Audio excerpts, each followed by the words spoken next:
Hello dear friends, subscribers and guests of my channel.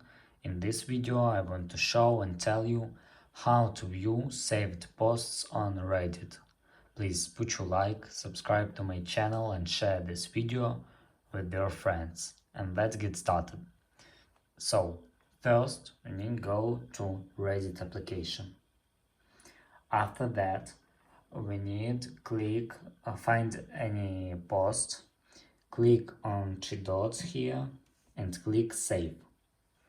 After that, we need go to our account here in the upper right corner, and after that you can click saved here. And here you can find and view saved posts on Reddit. And that's all. If you enjoyed this video and found it helpful, please put your like, subscribe to my channel and share this video with your friends.